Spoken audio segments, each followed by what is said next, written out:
The winter of 1887 did not arrive in Dakota Territory the way seasons are supposed to arrive, gradually, apologetically, giving the land and its people time to adjust. It came the way a verdict comes, sudden, final, without room for appeal. October had been a liar. The days had stretched long and golden across the plains. The sky a deep, unhurried blue that made a person believe against all experience that the world was a generous place. The grass still held some color. The mornings were cold but honest. People let themselves hope that this year perhaps the winter would be mild.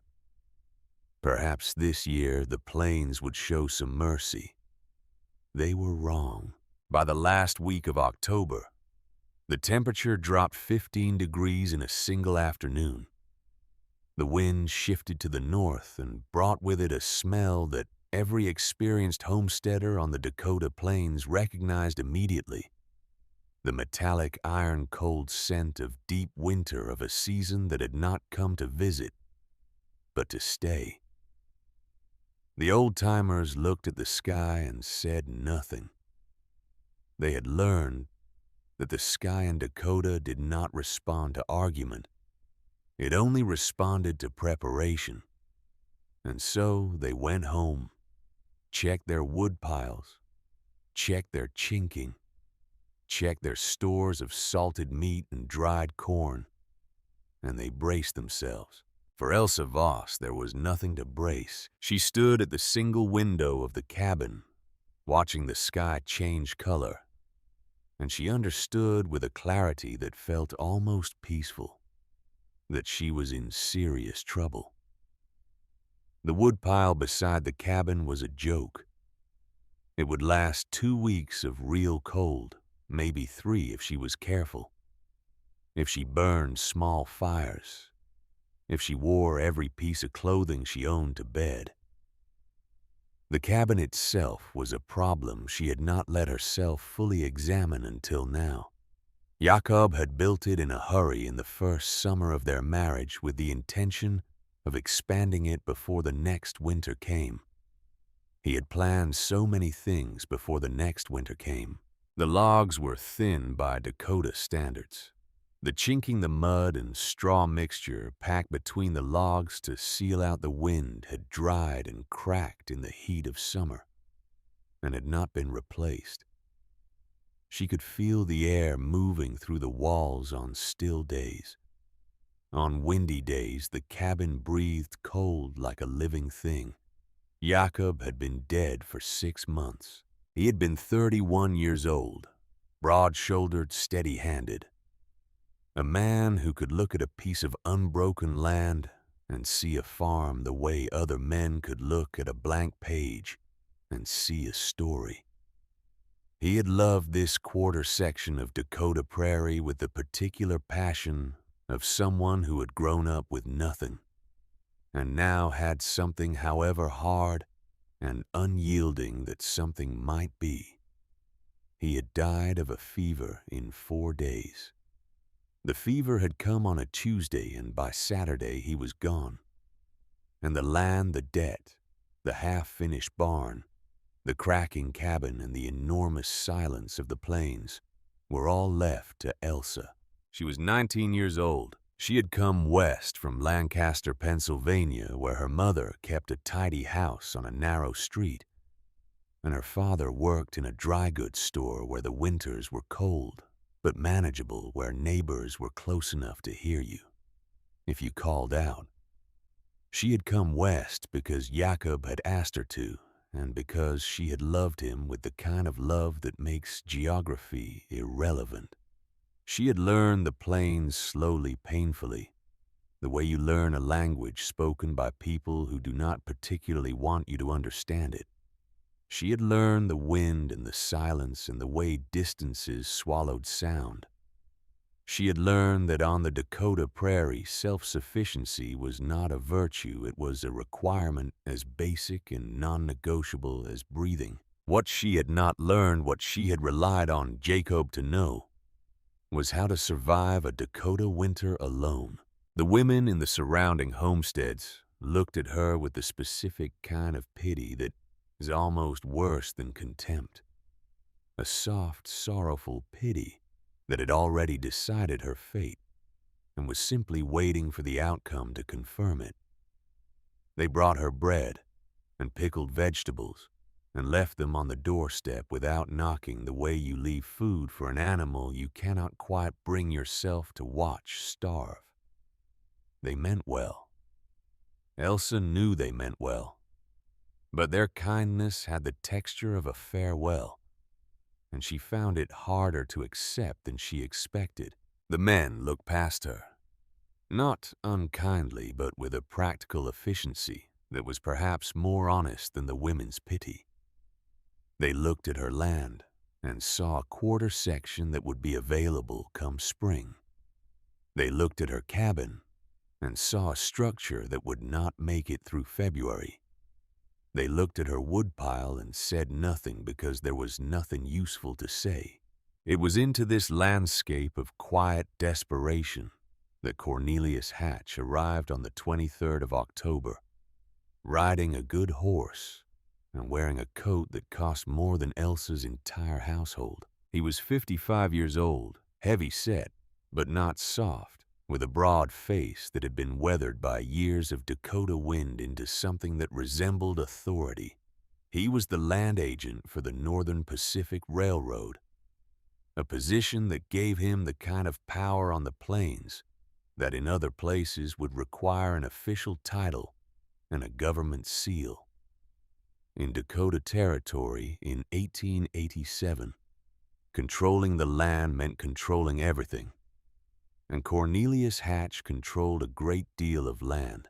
He was also in his own way a builder. Not with his hands he employed men for that, but in philosophy.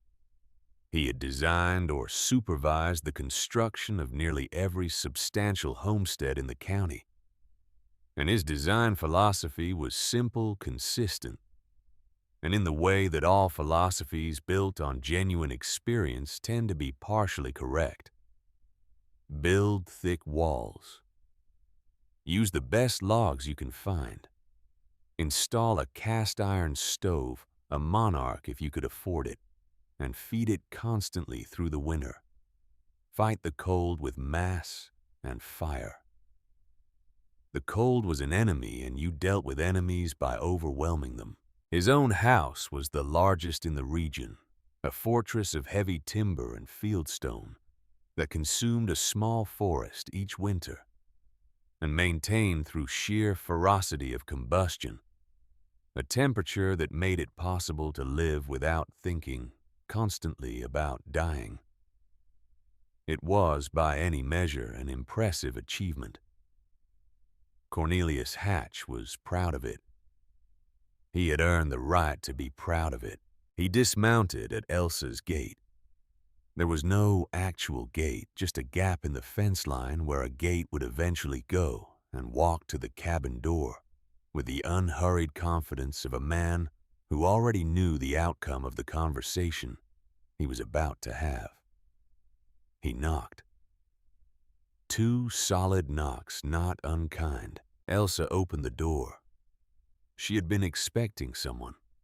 She had seen the horse from the window. She had not expected Hatch. She had met him only once, briefly, when Jacob was still alive, but she recognized him. And she recognized with a clarity that surprised her exactly why he had come. "Mrs. Voss," he said. His voice was not unkind either. This was what she had not prepared for, that he would be reasonable, even gentle in the way that men are gentle when they know they hold all the advantages and do not need to be anything else. "I hope I'm not calling it a bad time." "You're not," she said, and stepped back from the door to let him in. He came inside, filling the small room with his presence, the way a large piece of furniture fills a room. Suddenly there is less space, and the space that remains rearranges itself around the new arrival. He looked around the cabin with the practiced eye of a man who assessed structures the way other men assessed weather, automatically, continuously, without having to think about it. What he saw did not please him. "I'll be direct with you," he said, which Elsa appreciated even though what followed was not in the end very pleasant. "The railroad has reviewed your situation. The note on this property is 60 days past due. Jakob was a good man, and we've given the estate considerable latitude. But winter is coming and this cabin is not—" He paused, searching for a word that was honest without being cruel, not adequate for what's coming. "I know," Elsa said. He looked at her then with what appeared to be genuine surprise. He had expected her to argue or to cry or to make some claim about managing that would require him to gently dismantle. Her simple acknowledgement seemed to throw his script off balance. "The company is prepared to be generous," he continued, recovering. "We will forgive the remainder of Jacob's debt, all of it. We will provide you with a train ticket to Lancaster. You have family there, I believe, and a sum of money that will allow you to reestablish yourself comfortably. In return, you sign the deed over to us. Clean and clear." He reached into his coat and produced an envelope which he set on the table between them. He did not slide it toward her. He was not threatening. He was simply placing an option in her field of vision the way you might set down a lamp to help someone see more clearly. "You have until the 1st of December, he said. "After that, the railroad will exercise its legal rights regarding the debt. You would leave with considerably less." He looked at the cracking, chinking at the small, cold hearth at the window, where the wind pushed through the ill-fitting frame and stirred the air inside the cabin. "I have seen women try to winter alone on these claims, Mrs. Voss. 3 of them in the past 6 years. I recovered their claims in the spring." He said this with no satisfaction, only with the weight of a man who has seen things he cannot unsee. "I don't want to add your name to that list." Elsa looked at the envelope on the table. She thought about Lancaster. She thought about her mother's narrow house on the narrow street, and the dry goods store, and the manageable winters and the neighbors close enough to hear you call. She thought about what it would mean to walk away from the quarter section that Jakob had loved from the half-finished barn, and the cracking cabin, and the enormous silence that had his name written all over it, whether she could read it or not. "I'll think about it," she said.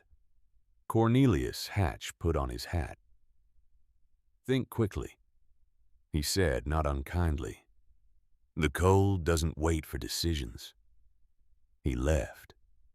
His horse's hoofbeats faded into the flat distance. Elsa stood at the window and watched the sky, which had gone the color of pewter at the horizon, which meant snow before morning. She did not pick up the envelope, but she did not throw it away. What she did instead, after a long time standing at the window, was go to the large trunk at the foot of the bed. It was a heavy thing, battered from the journey west, its leather straps cracked with age and use. She opened it and moved carefully through its contents.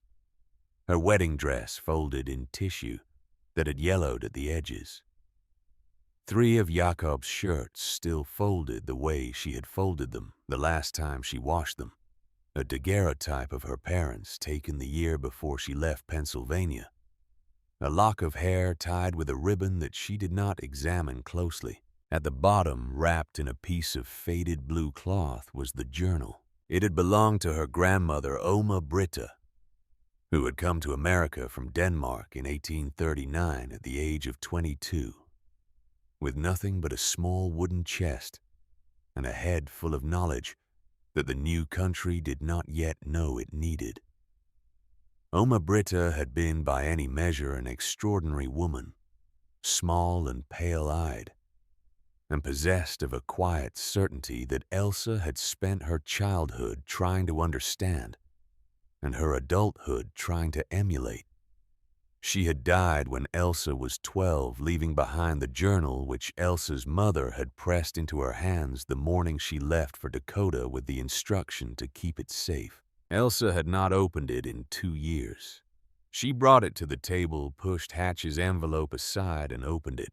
The pages smelled of dried lavender, and something older underneath something that was simply the smell of time.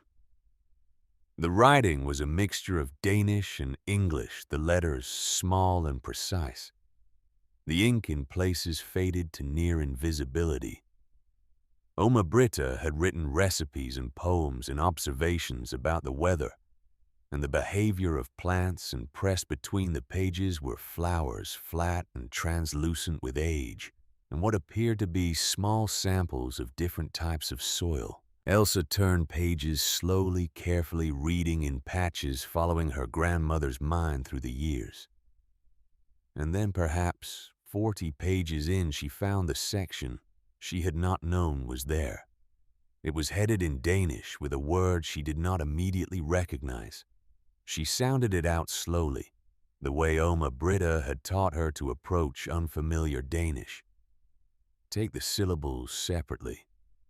Let each one settle before moving to the next. Jord, varme, hus, earth, heat, house. The pages that followed were different from the rest of the journal. Less poetic, more precise. There were sketches, cross-sections of underground structures drawn with careful attention to proportion, with measurements noted in the margins. There were calculations that Elsa could not fully follow, involving soil depth and insulation values, and something her grandmother called thermal banking. There were drawings of ventilation systems, of stone floors, of angled glass panels set almost flush with the ground, and there was tucked between these drawings, written in a smaller hand, as though it had been added later, a section that stopped Elsa's breath. Winter of 1843, Minnesota.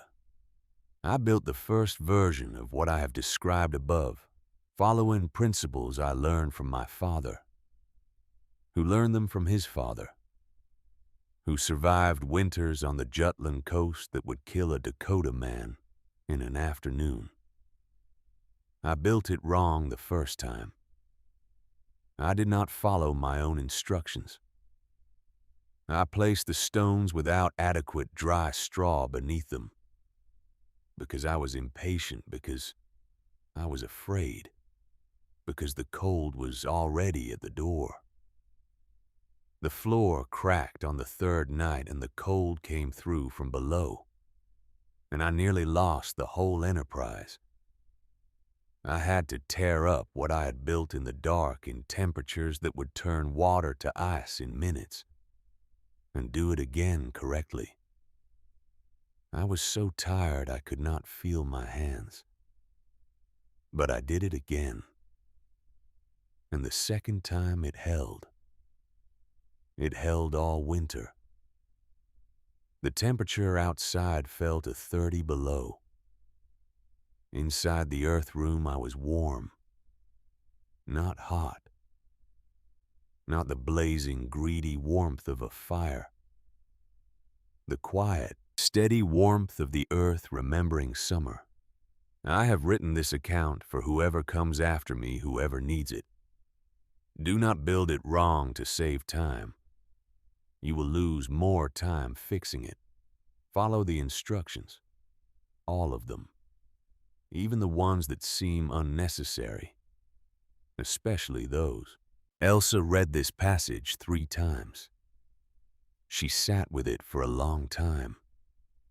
Outside, the wind had picked up, pressing against the cabin walls, with a sound like something impatient waiting.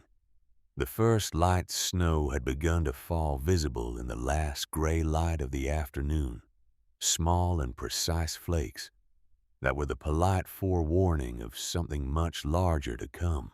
She thought about Oma Britta, whom she had last seen when she was 12 years old. A small woman with pale eyes who had survived things that Elsa was only beginning to understand. She thought about 1843 in Minnesota, about a woman alone in the cold, tearing up a stone floor with numb hands at temperatures that turn water to ice, and then doing it again correctly. She thought about what it cost to do a thing wrong and then do it again. She thought about what it said about a person that they could do that. She closed the journal. She picked up Hatch's envelope and held it for a moment. Then she set it down again unopened on the far end of the table. She put on her coat and her boots and picked up the lantern from the hook by the door and went out into the early dark. The barn was 50 yards from the cabin, a structure that was paradoxically more solid than the cabin it was meant to serve. Jakob had built it first, which was the order of priorities on the plains. Animals needed shelter before people did because animals were income and people were just people. The frame was heavy timber, well-jointed, the roof solid. He had completed it just 3 weeks before the fever came. The floor was packed earth dark and cold beneath the lantern light, with the particular smell of soil that had been sheltered from rain dry and mineral and ancient. Elsa walked the length of the barn, slowly holding the lantern low, watching the ground. She had been in this barn every day for 6 months. She knew its dimensions, its smells, its sounds and wind. But she was looking at it differently now. She was looking at it the way her grandmother had looked at the ground in Minnesota in 1843. Not as a floor, but as a ceiling. Near the center of the barn, she stopped. The ground here was different. Slightly looser, she thought, though she could not have said exactly why she thought so. Something about the way the lantern light fell on it, perhaps, or a slight variation in color. She crouched down and pressed her palm flat against the earth, the way you press your hand to someone's forehead to check for fever. The ground was cold, but here in this section, it felt different. Not warmer exactly, just different. She straightened up and went to the corner of the barn where Jakob had kept his tools. She found the spade a good one solid ash handle, the blade still sharp from the last time she had used it. She drove it into the center of the different feeling section of floor. It went in cleanly, too cleanly. The resistance was less than it should have been for packed earth. She dug. The lantern hung from a nail she had hammered into the nearest timber, casting a pool of yellow light around her. She worked methodically, the way she had seen Jakob work, not frantically, not with wasted motion, but with a steady rhythm that covered ground without burning out the person doing it. Jakob had taught her that. Move at the pace you can sustain, he used to say. A panicked man digs fast and stops. A steady man digs all day.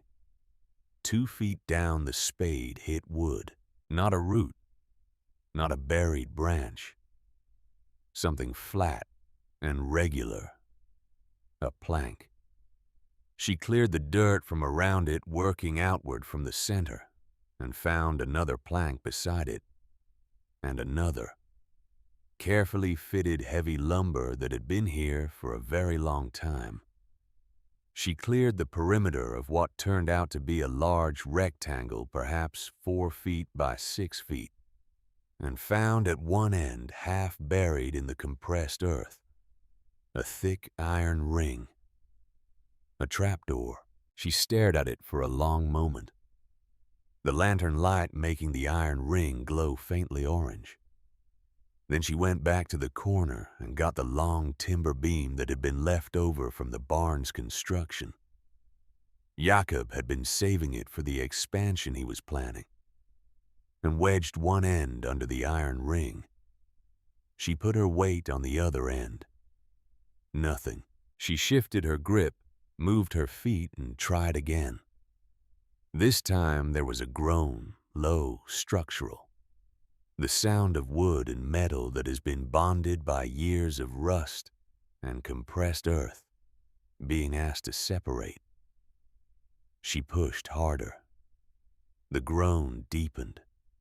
And then, with a crack that seemed to split the quiet of the barn in two, the seal broke. The door lifted. 2 inches, then 4, then more as Elsa worked the beam. She got her fingers under the edge and heaved her back, screaming her boots, scrabbling for purchase on the dirt floor.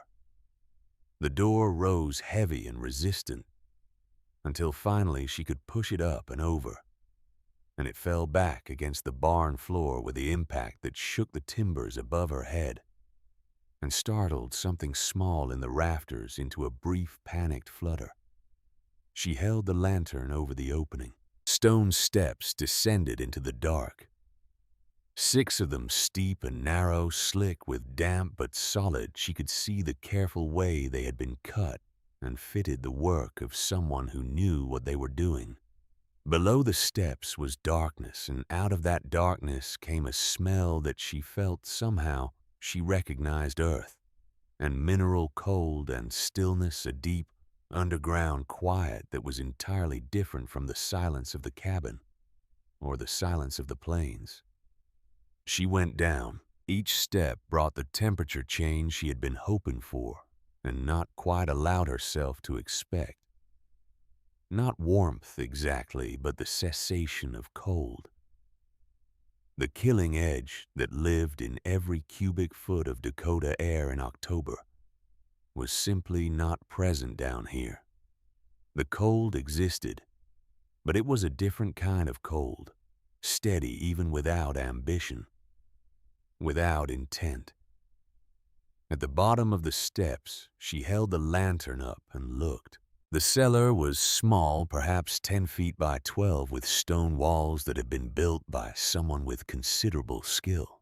The stones were fitted close without much mortar in the old European style that relies on careful selection of compatible shapes, rather than on the binding material between them.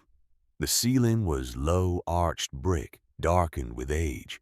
The floor was dirt packed hard. In the corners, the remnants of wooden shelves had rotted into soft, dark shapes that barely held their form. In the far wall at eye level, someone had carved letters into the stone. Elsa moved the lantern closer. The letters were careful, deliberate, each one cut with patience. She read them once, then again. B. Holmson, 1869. God willing it holds. She stood very still for a moment. Britta Holmson, a Scandinavian woman here in Dakota Territory in 1869. 18 years before Elsa had arrived. A woman who had built this cellar with her own hands, who had taken the time in whatever winter or summer or crisis she had faced to cut her name into the stone, who had ended her inscription, not with a statement of certainty, but with a hope. God willing it holds, and it had held.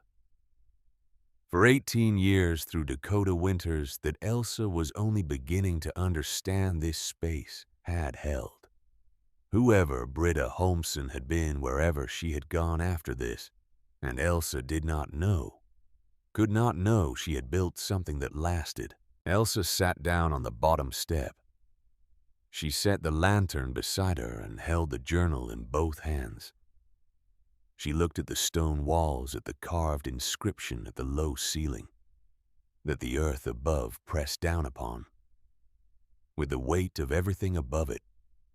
The barn floor, the soil, the frost that was even now working its way downward from the surface. But not here, not down here. Here the temperature was, she estimated, around 50 degrees. cold by any household standard, but not the killing cold of the plains. The killing cold stopped above her. The earth, the simple, impassive, ancient earth, was holding it back the way a thick blanket holds back the cold of a winter night. She opened the journal to the Yort-Varmahus section again. She looked at the drawings, the cross-sections, the careful measurements. She looked at the stone walls around her. She thought about Oma Britta tearing up a stone floor with numb hands in Minnesota in 1843 and laying it again correctly because the instructions said to do it that way. And the instructions were right. She thought about Cornelius Hatch's envelope on the table in the cabin, and the train ticket it contained, and the Lancaster street it promised, and the life it represented, manageable, narrow, safe. She thought about Jacob's hands laying these barn timbers. She thought about what he had seen when he looked at this quarter section of prairie. Not what it was, but what it could become. She looked up at the carved letters on the wall. B. Holmson, 1869. God willing it holds. Then she looked down at the floor, at the packed dirt that was the ceiling of a deeper possibility. She pressed her hand flat against it the way she had pressed her hand against the barn floor above. 50 degrees. Steady. Not fluctuating with the wind, not bleeding heat up through a chimney, not dependent on a dwindling woodpile. Simply there. The way the earth is simply there. She stood up. She picked up the lantern. She went back up the stone steps and into the barn and found the pickaxe in the corner with the other tools. She brought it back to the cellar opening and carried it down. She set it on the dirt floor of the cellar and stood looking at the walls, at the ceiling, at the packed earth floor, at the carved inscription. She was not thinking about Cornelius Hatch. She was not thinking about the train ticket or the debt or the deadline of December 1st. She was thinking about angles of sunlight in winter, about the south-facing wall of the barn, about how deep you had to dig before the ground stopped freezing. She was thinking in the language of the journal, in the precise and practical language that Oma Britta had used to record not a dream, but a method built from failure and correction, and the patience to begin again. She picked up the pickaxe. She drove it into the floor of the cellar with a blow that rang in the stone walls like a bell. Then she did it again. Outside, the snow was falling in earnest now, soft and purposeful, laying the first thin layer of what would become before long a transformation of the landscape so complete that the world of summer would be entirely unrecognizable beneath it. The temperature was dropping. The wind had found the cracks in the cabin walls and was making itself at home. But in the cellar beneath the barn, there was no wind. There was only the ring of iron on packed earth and a young woman in a heavy coat driving a pickaxe into the ground with the steady, sustained rhythm of someone who has decided on a direction and is moving in it. Not frantically, not with wasted motion, at the pace she could sustain. All day if necessary. All winter if necessary. She did not know yet if it would work. She knew that it had worked before for Oma Britta in Minnesota in 1843, for Britta Holmson in Dakota in 1869. She knew that the physics were real, that the Earth's memory of summer was real, that the difference between fighting the cold and yielding to a deeper warmth was not a poetic idea, but a measurable, practical, physical fact. She knew that every page of her grandmother's journal was the record of someone who had tested these ideas against the hardest possible standard, survival, and found them sound. What she did not know was whether she had enough time, whether she had enough strength, whether the December 1st deadline was a cliff she was already too close to. What she knew was that she was not getting on the train. The pickaxe swung. The earth gave way. Bucket by slow bucket, the cellar began to become something more than it had been. The lantern burned steady in the underground quiet. Above the barn creaked in the rising wind. Above that, the snow came down in the dark, indifferent and thorough, covering the world in its cold white certainty. And beneath all of it, in the only place the wind could not reach, Elsa Voss was building something. The first bucket of dirt she carried up the stone steps and across the barn and dumped outside in the dark weighed, she estimated, about 30 pounds. By the time she had carried the 40th bucket that first night, she had stopped estimating. Weight becomes irrelevant when you have no choice about carrying it. What matters is the next trip and the one after that, and the rhythm you find that makes the next trip possible. She worked by lantern light until her arms stopped working reliably, until the bucket would swing against her leg, without her meaning it to, until she missed the bottom step in the dark and caught herself on the doorframe with a jolt that rattled her teeth.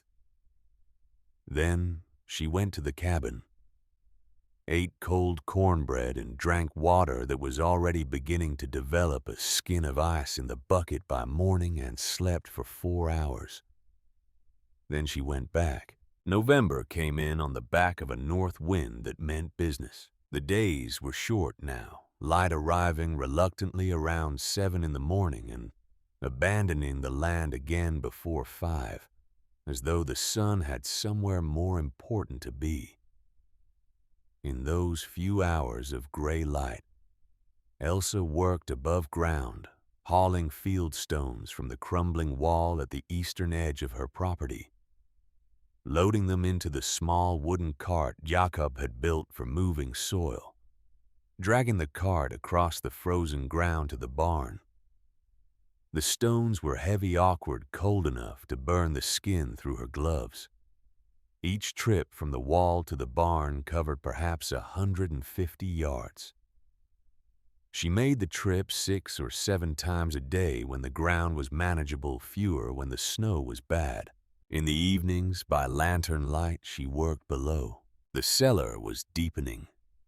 Following the dimensions in Oma Britta's journal, she was excavating a trench along the interior of the stone walls, 3 feet deeper than the existing floor, perhaps 18 inches wide.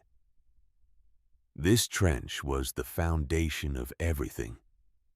The journal explained it in the careful, slightly formal English that Oma Britta had written in when she wanted to be precise, as opposed to the more relaxed mixture of Danish and English she used when she was simply thinking on paper. The enemy is not the cold air above, but the frozen ground itself, which in a Dakota winter will penetrate several feet deep and will steal heat from any structure that does not account for it. The trench along the perimeter creates a barrier. The materials in the trench, laid in the correct order, become a system.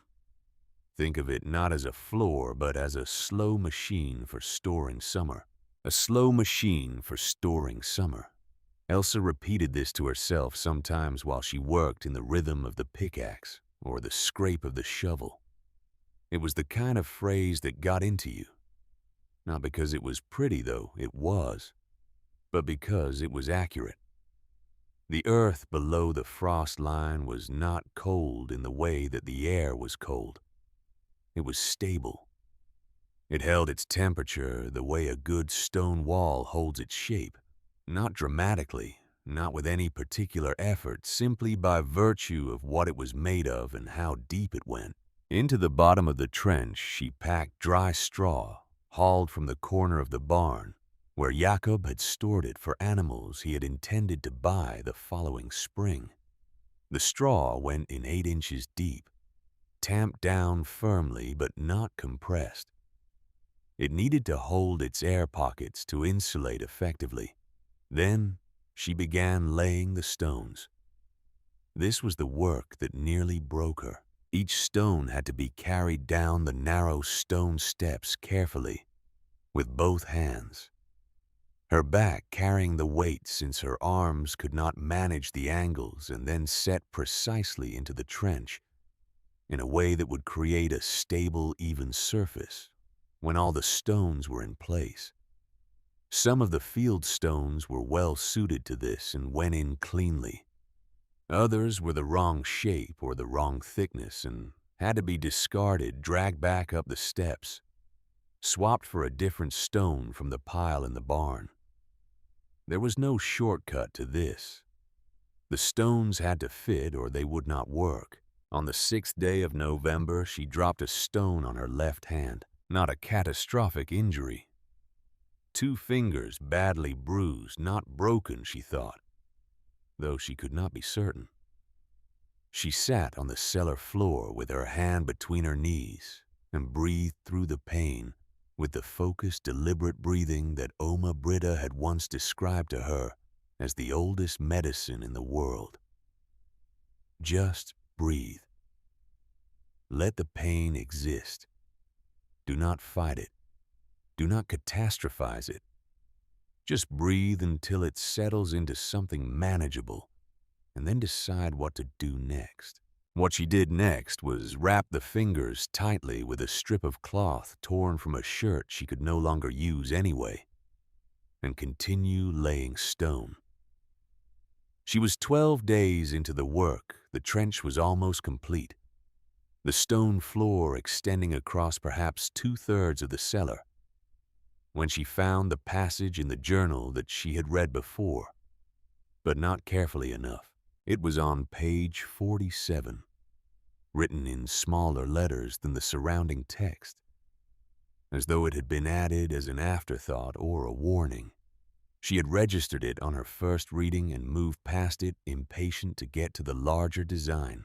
She understood now, in the particular way you understand things only after they have cost you something, that Oma Britta had not written anything as an afterthought. On the matter of the stone floor, I must be very clear about this, because I was not clear with myself the first time, and it nearly ruined everything. Do not place the stones directly onto the earth or onto the straw layer. You must first lay a bed of dry sand 2 inches deep over the straw before the stones go in. The sand levels the surface, distributes the weight, and prevents the moisture in the soil from wicking upward into the stone and conducting cold upward through your floor. I skipped this step in 1843 because I had no sand available and I believed the straw would be sufficient. It was not sufficient. The floor cracked on the 3rd night when the heat from above met the cold moisture from below, and the differential caused the stones to shift and separate. Do not make my mistake. Find the sand. Elsa sat with the journal in her lap and looked at the stone floor she had laid. 2/3 complete 8 days of work, somewhere between 300 and 400 stones moved by hand down a narrow staircase. She pressed her palm flat against the surface. It felt solid. It felt like it might hold. She looked at the far end of the cellar where she had not yet laid stone. She looked at the section she had already completed. She thought about the 3rd night. She thought about cracking. She thought about what it would mean to discover this problem. Not now in relative calm, but in the middle of January with a blizzard outside and no way to fix it. She thought about Oma Britta on the Jutland coast and in Minnesota in 1843, tearing up a stone floor with numb hands because she had skipped a step she had known about. Doing it again correctly because the instructions were right. Elsa stood up. She went up the steps and across the barn and hitched the cart to nothing. She had no horse, so she pulled it herself and went to the dry creek bed a quarter-mile east of the property where she had noticed during the summer a deposit of pale fine sand laid down by some ancient water event. The ground above it was frozen solid, but the sand itself, several inches below the surface, was workable. She dug it out with her hands, and the small trowel from Jacob's tool collection filled the cart and hauled it back. Then she took up the section of stone floor she had already laid. Stone by stone back up the steps, stacked in the barn. The straw layer, disturbed and now somewhat compressed, had to come out and be replaced with fresh. Then the sand went down 2 inches, leveled by hand. Then the stones went back one by one down the steps, set into place with the care and patience of someone who understood now at a cellular level what happened when you did this wrong. It took 3 days. At the end of those 3 days, she had a floor that was worse in condition than when she had started, slightly less than what she had before raw and reassembled, but built correctly. She did not allow herself to feel the loss of those 3 days. She simply noted them and moved on. It was on the 14th of November she kept careful track of dates, marking them each morning with a line scratched into the doorframe of the cabin, that Marta Jensen came. Elsa heard the horse before she saw it, the sound carrying clearly in the cold, still air of mid-morning. She came up from the cellar, dusty and sore, and found Marta Jensen standing at the entrance to the barn, with a look on her face that was complicated in ways Elsa did not immediately have the energy to parse. Marta Jensen was a Norwegian woman of 40 or so, square-built and steady, with the kind of face that weathers well because it was not particularly delicate to begin with. Her husband had died 2 years earlier, not of fever, but of a farm accident, the specific and unromantic kind of death that the plains dealt to people with no particular sentiment about it. She ran her homestead alone now, competently, without apparent bitterness, in the way that some women manage grief by converting it entirely into productivity. She did not come inside the barn.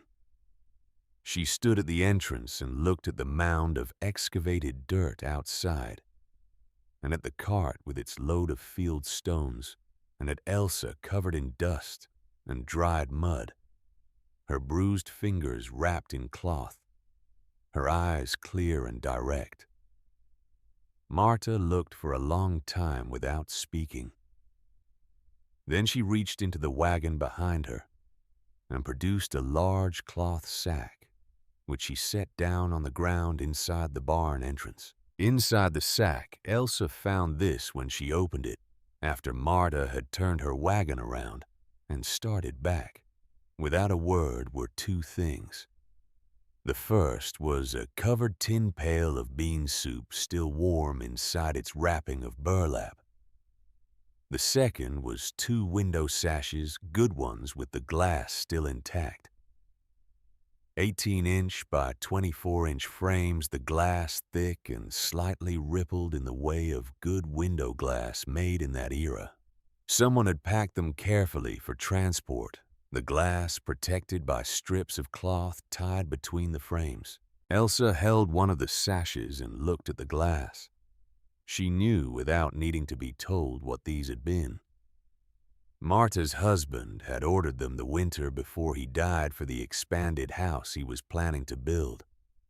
They had been sitting in Marta's barn for 2 years.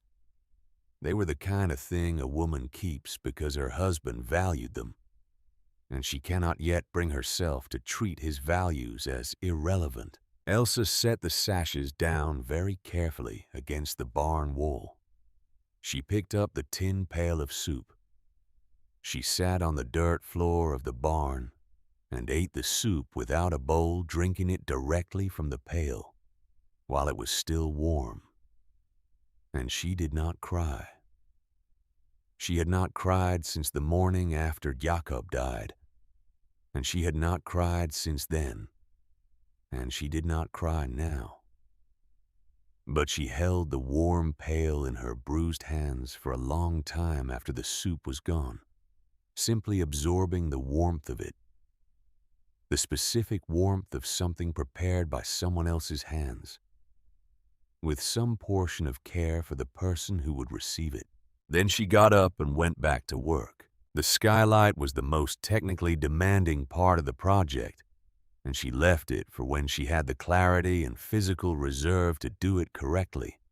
The principle was simple. Oma Britta had drawn it out with the careful precision of an engineer. But simple principles often require careful execution. On the south-facing wall of the barn, the wall that received the most hours of low winter sun, she needed to dig a trench angling downward from the surface to the cellar wall. The trench would be covered with the window glass, creating a sloped surface that would catch the winter sun low on the horizon in Dakota from November through February, and direct both light and solar heat downward into the cellar. She chose her spot carefully. The journal specified the angle not too steep, not too shallow, calibrated for the latitude and the angle of the winter sun at this position on the earth. Oma Britta had done the calculation years ago and written it down in the margin. At 45 degrees north, the winter sun at noon sits approximately 21 degrees above the horizon.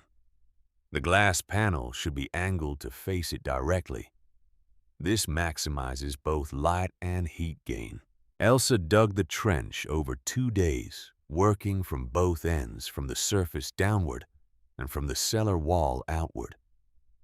When the two excavations met in the middle, she spent an hour simply looking through the opening, watching the pale November light come through.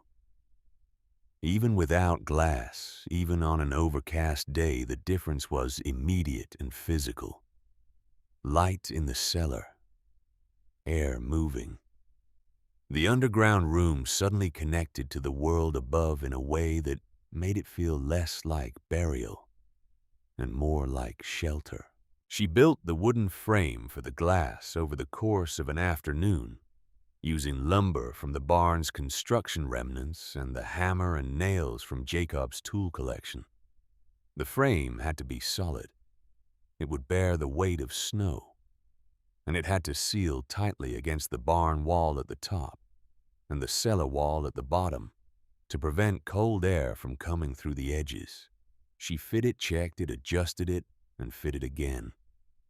Then she set Marta's window sashes into the frame. The glass caught the late afternoon light and threw it down into the cellar in a long diagonal beam that struck the unfinished stone floor and scattered into a dozen smaller reflections off the uneven surfaces of the stones. Elsa stood at the bottom of the cellar steps and watched the light move across the floor, and she understood for the first time in a way that was not theoretical what her grandmother had meant by the earth remembering summer. The light was winter light, thin, horizontal, without much heat in it today. But it was there. And come January, when the sun dropped even lower, and the angle of incidence matched the angle of the glass, exactly, it would do more than illuminate. It would warm. She sat down on the stone floor in the diagonal beam of light and stayed there for a while. The ventilation problem she solved in a way she had not anticipated and could not have planned for. In the back corner of the cellar, behind the remnants of the rotted shelving, she found a feature of the original construction that had not been obvious on first inspection. The beginning of what appeared to be a flue, a vertical channel cut into the stone wall. She cleared the debris from around it carefully by hand, because the wall in this area was old, and she did not want to disturb what was holding it together, and found that the channel ran upward through the stone and disappeared into the earth above. Somewhere above it connected to the original chimney structure of the previous homesteader's house, long since collapsed. But the channel itself was intact. She spent a day cleaning it, a claustrophobic, dirty process of inserting her arm as far as it would go and pulling out compacted dirt and small stones and what appeared to be a bird's nest of considerable antiquity until she could feel air moving in it. Faint, barely perceptible, but present. A slow exchange of air pulling up from the cellar and out through the old chimney passage above. It was not a strong draft, but it was enough. Enough to prevent the buildup of bad air, enough to keep the space breathable over extended periods. Oma Britta had written about this in the journal, the crucial importance of ventilation in any below-ground living space. A sealed room seems safer but is not.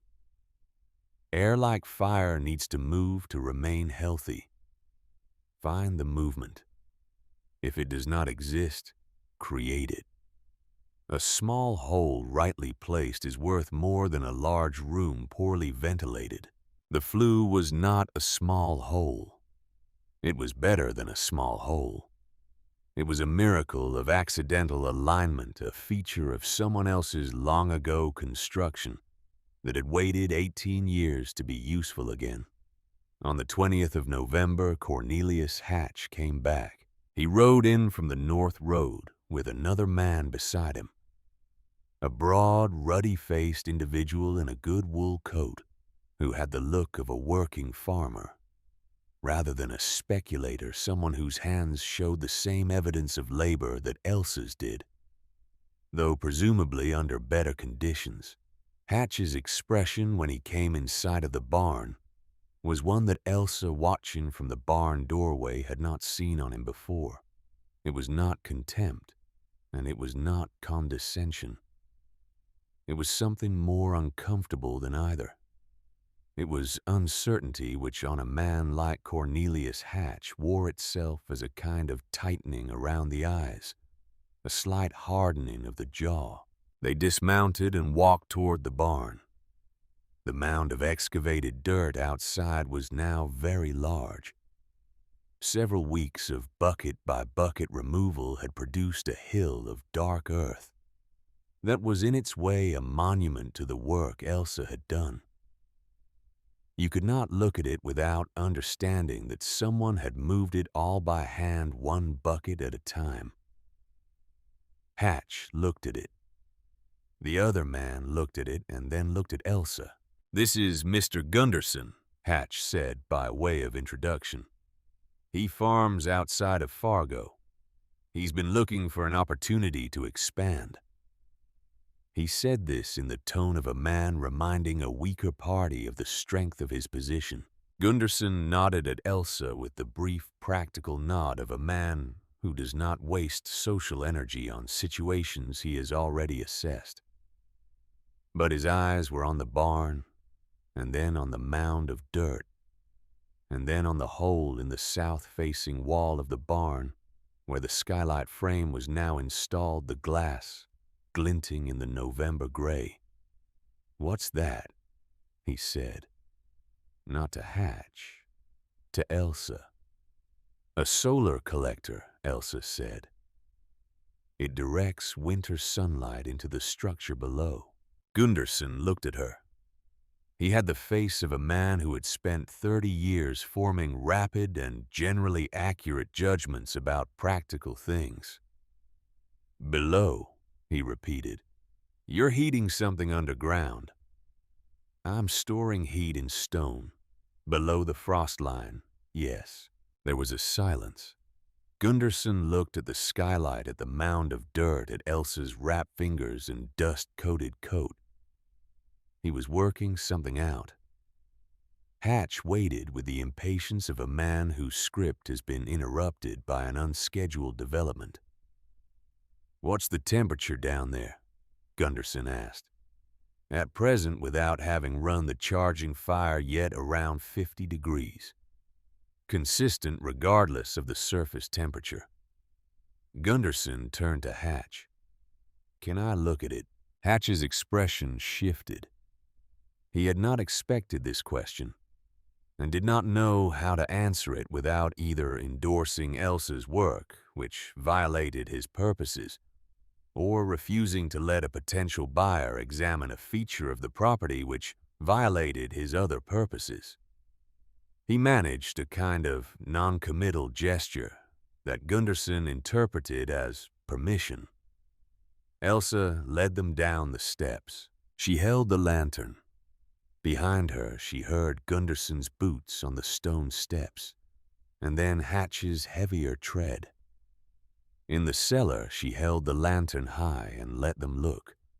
The stone floor not yet complete, but mostly done, the gaps at the far end still showing raw earth reflected the lantern light in the amber of old rock.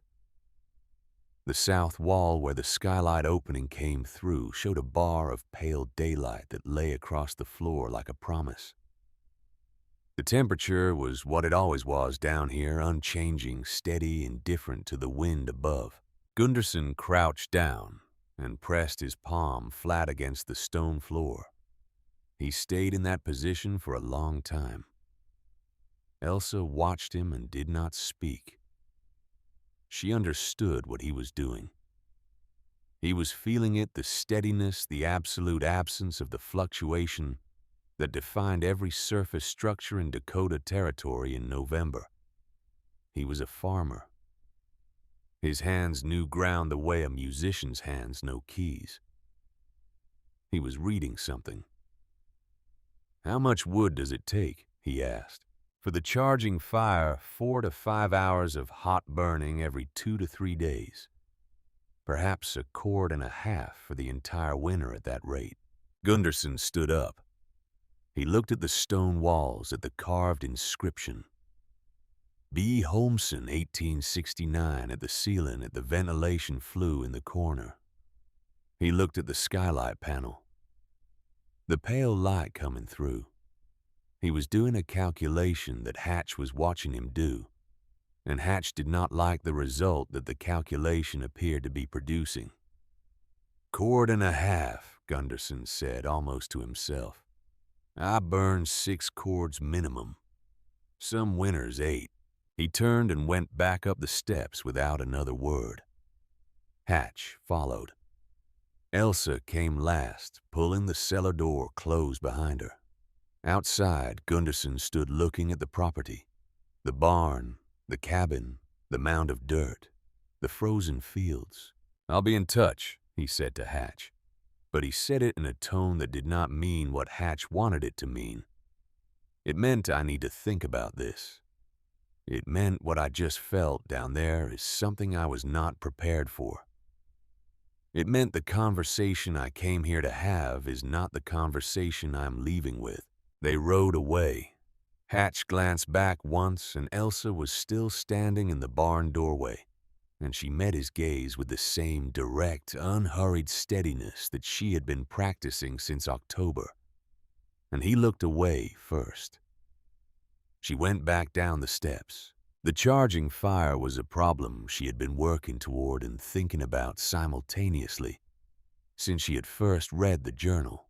The principle was clear: she needed a way to generate intense, concentrated heat that would drive warmth downward into the stone floor without filling the cellar with smoke and without requiring a constant fire that would exhaust her fuel supply in weeks. Oma Britta's solution was elegant and specific, and Elsa had been planning its implementation since the second week of November. Jacob had owned a large cast-iron rendering pot, a cauldron of the sort used for soap making or processing lard, at slaughter time perhaps 30 inches across and 18 deep. It was massive, too heavy to move without equipment. Elsa did not try to move it. Instead, using the same timber lever system she had used to open the cellar door, she maneuvered it in stages across the barn floor to a position directly above the cellar entrance.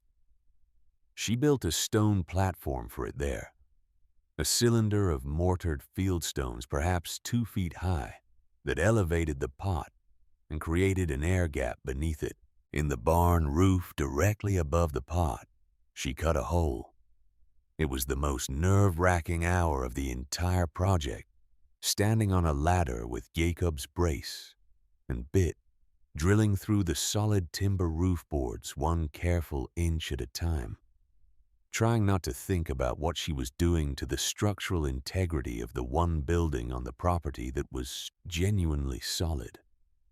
The hole, when finished, was roughly 8 inches across, large enough to draw smoke efficiently, small enough not to compromise the roof structurally, she hoped. In the stone floor of the cellar, directly below where the pot would sit, she left a corresponding opening. A square gap in the stones, perhaps 12 inches across, leading to a small pit lined with flat stones that she had excavated specifically for this purpose. This pit was the receiving end of the system. The heat from the fire in the pot above would radiate downward through the cast iron, which conducts and re-radiates heat extremely efficiently, and pour through the opening, heating the air in the pit, which would then radiate outward into the stone floor and the stone walls. The system worked like a fireplace in reverse. The smoke went up and out of the living space entirely. The heat went down into the mass of stone where it would be stored and slowly released over the following 48 hours. On the 25th of November, she tested it for the first time. She filled the pot with the driest, fastest-burning wood she had split, pine bone dry from being stored inside the barn, and lit it with her flint and steel and a handful of dry grass. The fire caught quickly, the way dry pine catches, with an immediate enthusiasm that produced both heat and smoke in quantity. The smoke moved where she had designed it to move, upward through the hole in the roof, out into the cold November air above.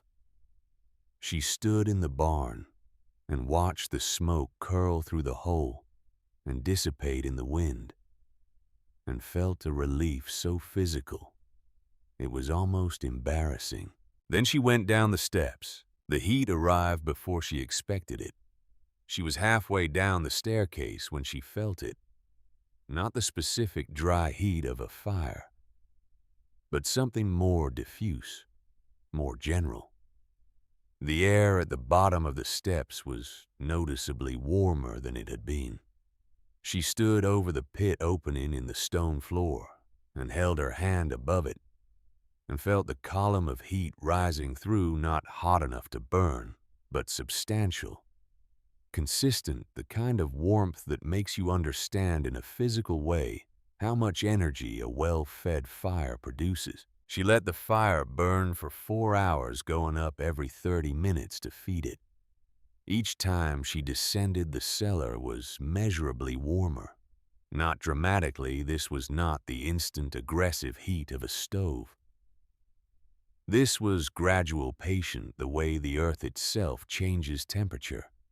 By the time she let the fire die down, the cellar was at 58 degrees. The stones in the floor were warm to the touch, not hot, but warm the way a sun-heated rock is warm, with a stored quality that you could feel was more than surface. She covered the opening in the stone floor with a thick, flat stone she had selected for this purpose, sealing the heat in the cellar and closing off the draft that would otherwise carry it upward. Then she sat on the floor and waited. An hour later, the cellar was 61 degrees. 2 hours later, 63. The stones were doing exactly what Oma Britta had said they would do. They were releasing what they had absorbed slowly, evenly, without drama or exhaustion. There was no fire burning. There was no wood being consumed. There was simply the stone floor of the cellar, warm with the memory of the fire she had built 2 hours ago, radiating that warmth into the air around it. at a rate that was too slow to feel like a source, but too steady to be anything else. She took off her coat. She sat in the cellar in her dress and her boots with her coat across her knees, and the temperature was 63 degrees in a Dakota. November, 2 feet below a barn floor and 10 feet below a prairie that was experiencing nighttime lows of -5. And she had done this. She had done this with a pickaxe and a shovel, and 200 field stones in a cast iron pot, and the patience to undo 3 days of work and do it again correctly, and the wisdom of a woman who had been dead for 17 years, and a window sash donated in silence by a neighbor who understood loss. She thought about Oma Britta. Not the concept of her, not the legend of her, the actual woman, small and pale-eyed, who had failed in Minnesota in 1843, and had written it down so that someone else would not fail the same way, who had turned her failure into a gift by the simple act of being precise about it, who had trusted that someone would come after her who needed what she had learned. She thought about the inscription on the wall. B. Holmson, 1869. God willing it holds. It held. It had held for 18 years without anyone to tend it, without anyone to know it was there. It had held through winters that the old-timers described in a particular tone reserved for things that cannot be fully explained to someone who was not present. It had held, and now it was holding again for a different woman with a different name and the same problem and the same answer. She moved her few necessary possessions down to the cellar over the next 3 days. The mattress from the cabin bed carried in stages down the narrow steps, her quilts, the lantern and the oil for it, the stores of food, potatoes, onions, dried beans, the jars of preserved summer fruit that she had put up in August when she was still operating on the assumption that she would be using them from the cabin. The journal. She left the cabin standing. She would need it in the spring, and its present smoke from the chimney occasionally when she maintained a small fire for appearances would be less alarming to anyone passing than an apparently abandoned homestead. She did not want anyone investigating too closely. She did not want to explain herself until the explanation could include the outcome. On the evening of the 30th of November, one day before Cornelius Hatch's deadline, she ran the charging fire for the second time. 4 hours of hot, clean burning. The cellar reached 65 degrees. She covered the pit opening with the flat stone and went to her bed. Outside, the temperature dropped to -12. Inside the cellar, the temperature held at 62 degrees through the night. She lay on the mattress in the dark, with the journal on the pillow beside her, and listened to the silence. There was no wind down here. The wind existed, she could feel it in some distant peripheral way. A faint vibration in the earth above her that was not quite sound and not quite sensation, but it was not present. It had no access to this space. It could not reach her here. She thought about what she would say to Cornelius Hatch tomorrow.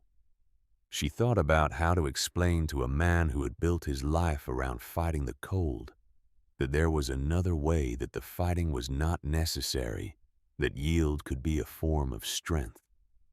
She thought about whether he would be capable of hearing it, or whether he was too fully committed to his own logic to receive a challenge to it. She thought for a while about Jakob, about his hands on the timbers of the barn above her, about the fact that the barn he had built, imperfect, unfinished, not what he had planned, had turned out to be exactly what she needed.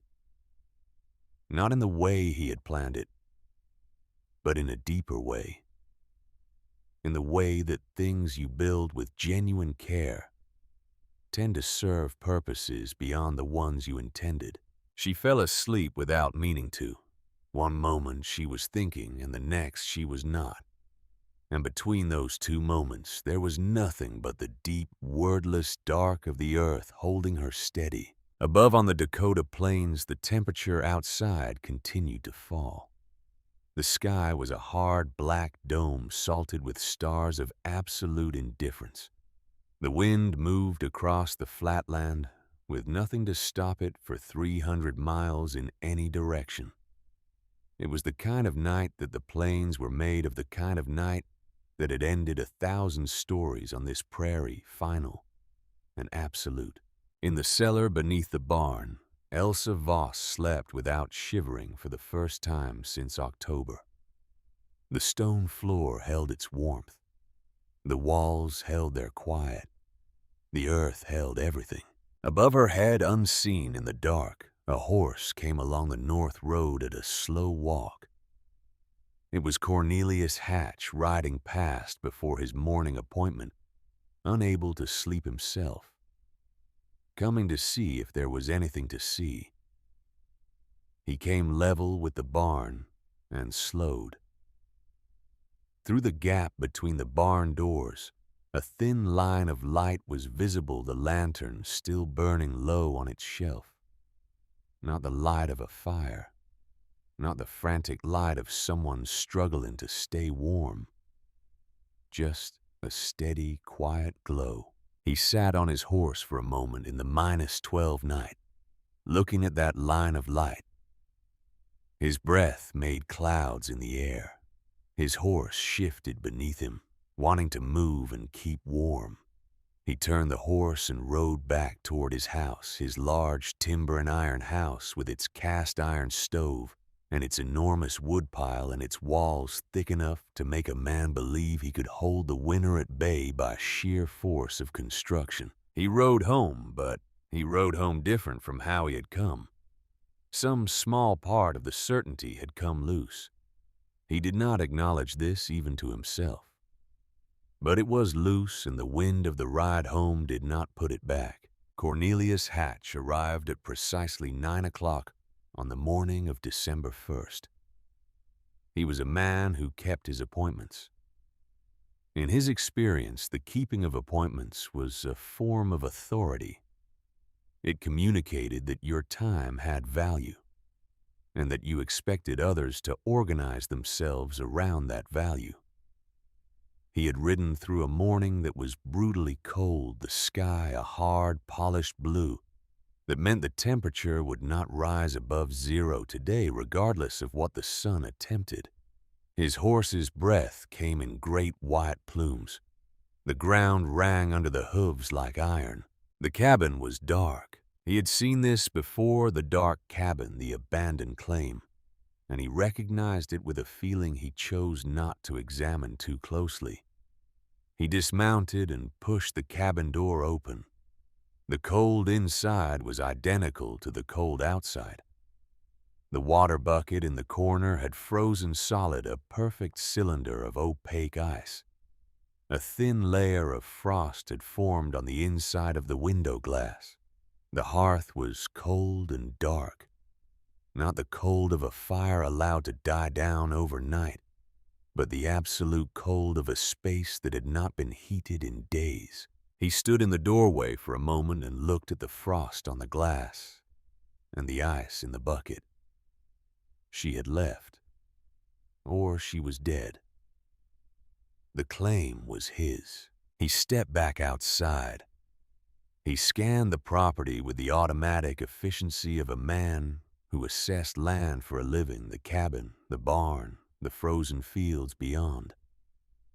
And then he noticed what he should have noticed when he arrived. What he had perhaps not allowed himself to notice: there were no tracks leading away from the property. The snow from 2 nights ago lay undisturbed between the cabin and the road. If she had left before the snow, and she had left without her horse, which was still visible through the gap in the barn door. A dark shape in the dimness, breath rising in slow clouds. His eyes moved to the barn. The thin line of light was still there between the doors. Steady, quiet. He walked to the barn. She was sitting on a three-legged stool near the center of the space, Jakob's old coat across her lap. A needle moving in and out of the worn wool with the steady patience of someone who has all the time she needs. She looked up when he came in, but did not stand. The horse regarded him briefly from the far end of the barn and returned to its hay. A thin plume of smoke drifted from the hole in the barn roof above the rendering pot, which was cold now. The fire from 2 days ago, long since burned out. "You're still here," he said. "I am," she said. He looked at the cabin visible through the open barn door. He looked back at her. "You cannot be living in the cabin. It is below freezing in there." "I am not living in the cabin." His gaze moved to the stone slab covering the cellar entrance. It was different from the surrounding floor, darker, more deliberate, the edges squared and fitted with care. He had seen it on his visit in November, but had dismissed it as a cover for the root cellar the previous homesteader had reportedly left. He walked to it now and crouched down and pressed the flat of his hand against the stone. He felt it immediately, a faint warmth rising through the stone from below. He stayed crouched for a moment longer than was strictly necessary, his hand flat on the stone, his face doing something that might, in a different man, have been called wonder, but which on Cornelius Hatch arranged itself as a deep and troubled frown. Then he stood up. "I want to see it," he said. It was not quite a request and not quite a demand. It was the voice of a man who has encountered something he does not understand and has decided that understanding it is more important than maintaining his position. Elsa set down the coat and the needle and moved the stone slab. The warmth came up immediately. The specific warmth of the cellar at 63 degrees rising into a barn that was perhaps 20 degrees and meeting the transition with a clarity you could feel on your face. She went down first. He followed the stone steps, taking his weight with the solidity of good construction, the temperature rising with each step, in the way that still surprised her. Each time, the way a thing you know intellectually continues to surprise you physically, because the body has its own understanding that is separate from the mind's.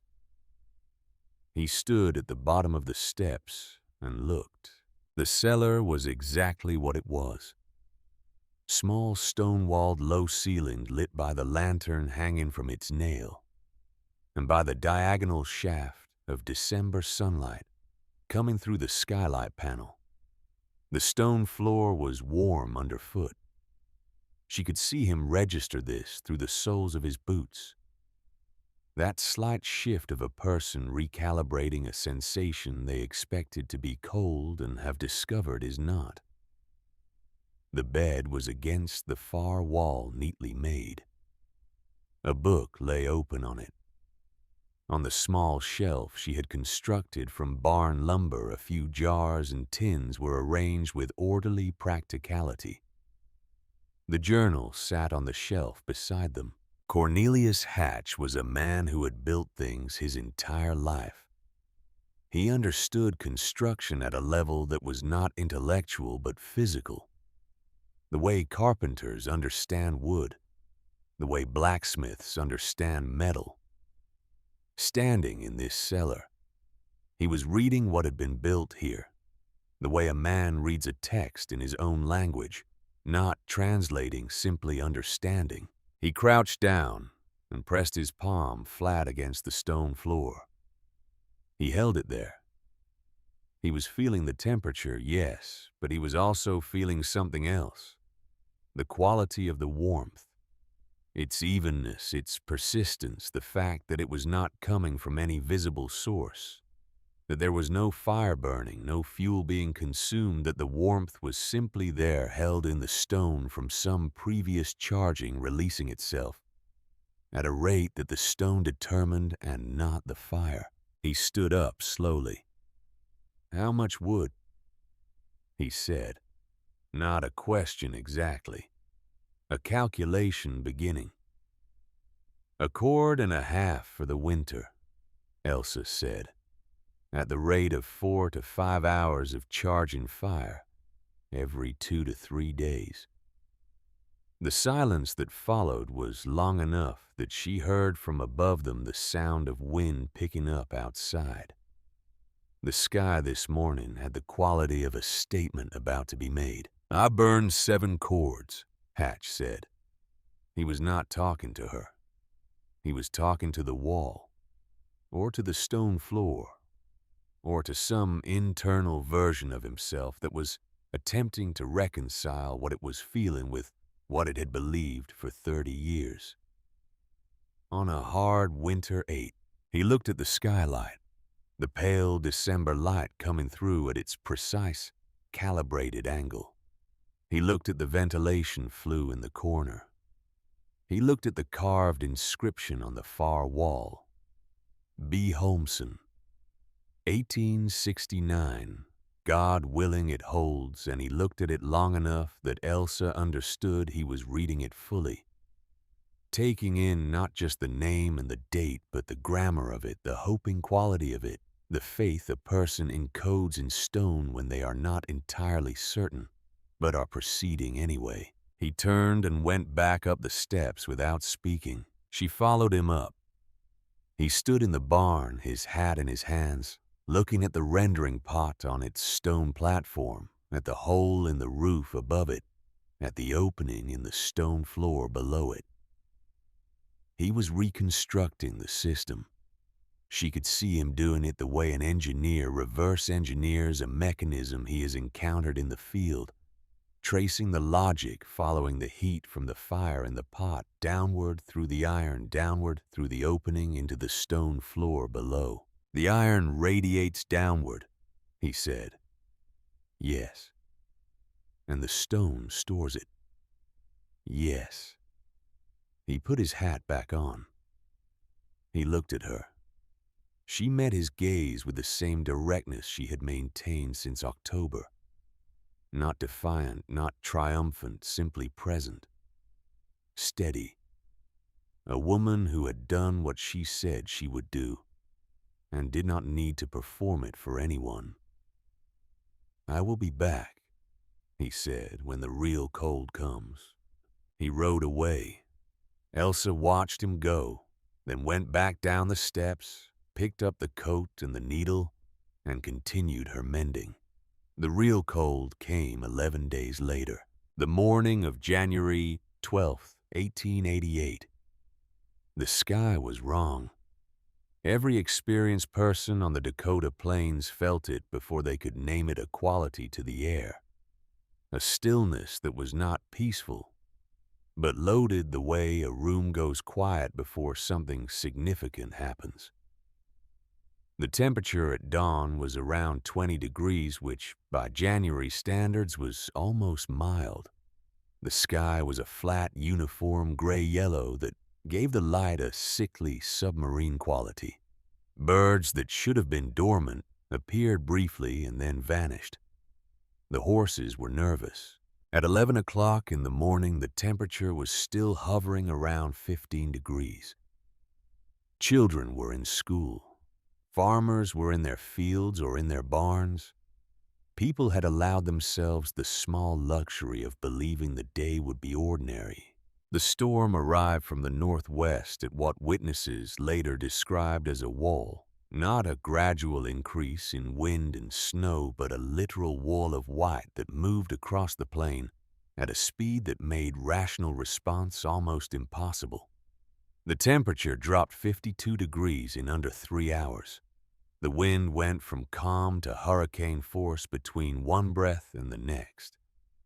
The snow it carried was not the ordinary Dakota snow of individual flakes, but a fine powdered mass that moved horizontally and penetrated every gap in every structure with the single-minded efficiency of something that intended to be everywhere at once. People caught outside had seconds to decide. Most of those decisions determined whether they lived or died. In his house, the largest, most solidly constructed house in the county, the house that was the material expression of his life's philosophy, Cornelius Hatch fed his monarch stove with the unhurried confidence of a man in his own fortress. The first hour of the storm was in a way that would later strike him as darkly instructive, indistinguishable from any other bad Dakota day. The stove was hot. The house was warm. The walls were thick. He had 7 cords of wood stacked in the protected lean-to on the east side of the house, enough for the entire winter. He was not afraid. His wife, Margaret, was a practical woman of 48 who had survived 14 Dakota winters and had no romantic illusions about any of them. She stood at the window and watched the storm come and said nothing, which was her way of saying more than words could manage. Their son Henry, who was 6 and had not yet learned to read weather the way his parents did, was sitting near the stove with a picture book, occasionally asking questions about the bears in the illustrations. By the second hour, the house was working harder.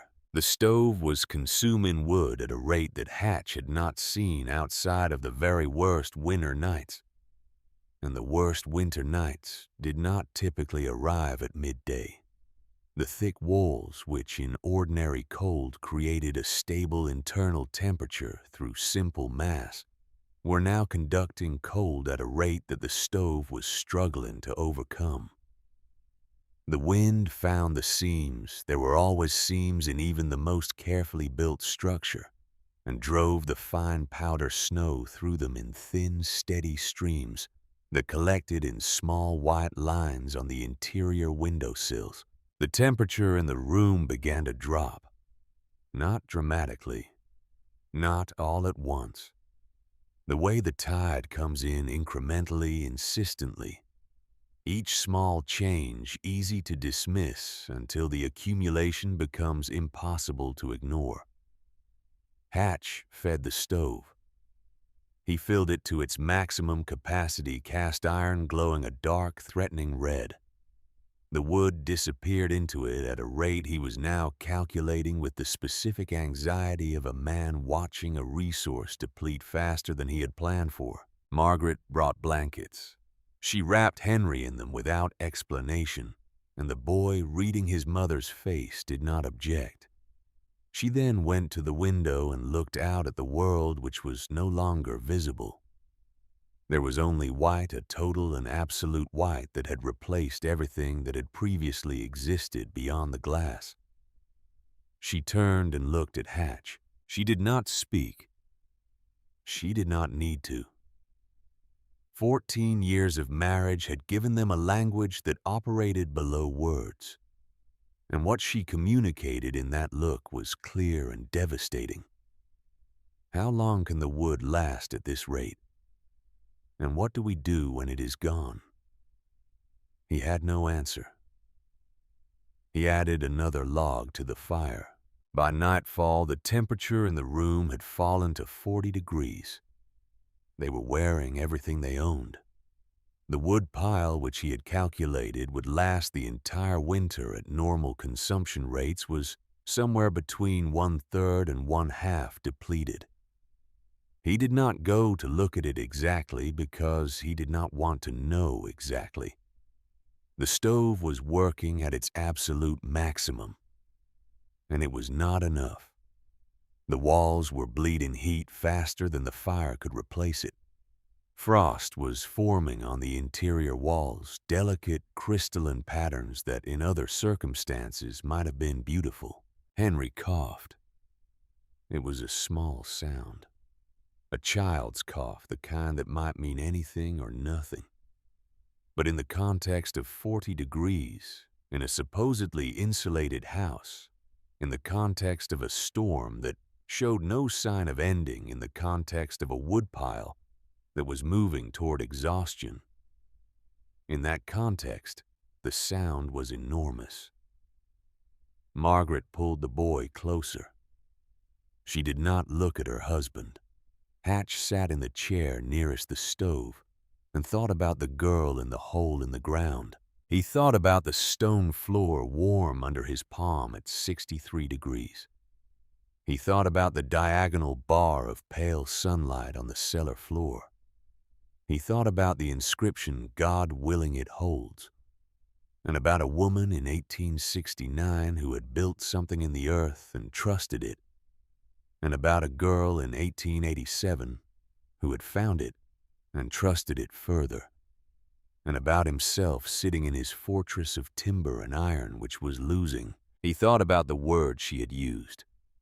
Not fighting. Yielding. Building beneath the cold instead of against it. He thought about the cord and a half. The wind shook the house at intervals, not as gusts but as sustained blows, as though something very large was trying to find the weakness in the structure, and patient and powerful was working its way around the perimeter looking for it. The frost on the interior walls was thickening. Henry coughed again. Hatch stood up. He told Margaret he was going out for more wood from the lean-to. It was not a complete lie. He did go to the lean-to first, and he stood there, in the protected space, looking at what remained of the wood and doing the arithmetic with the specific, clear-eyed precision of a man who has run out of the option of optimism. The arithmetic was simple. The storm showed no signs of ending. The wood at current consumption rate would last perhaps another day, possibly less if the temperature continued to fall. He went back inside and told Margaret to dress Henry in every layer available. He found the rope on the hook by the door and tied one end to the porch railing. He wrapped himself in wool and oilskin and pulled his heaviest fur hat down until it covered his ears entirely. Margaret watched him without asking where he was going because she already knew or suspected or had decided not to know. He stepped off the porch. The storm took him immediately, not gradually immediately. The wind was a physical thing, a weight that pressed against his chest and found the gaps in his clothing with the efficient malice of something that had been designed for exactly this purpose. The snow was not falling. It was traveling horizontal and dense, a billion small knives moving at the speed of the wind. He could see nothing beyond his own extended arm. Nothing. The world beyond arm's length was pure white noise. He navigated by memory. He had ridden the road between his property and Elsa Voss's claim hundreds of times. He knew the distance a little less than a mile, and he knew the terrain, the gentle rise 200 yards from his gate, the slight left curve where the road followed the old creek bed, the fence line that ran the last 300 yards to her barn. He could not see any of these things. He felt for them. He moved at a crouch rope paying out behind him, and he felt for the shape of the land under his feet. He fell.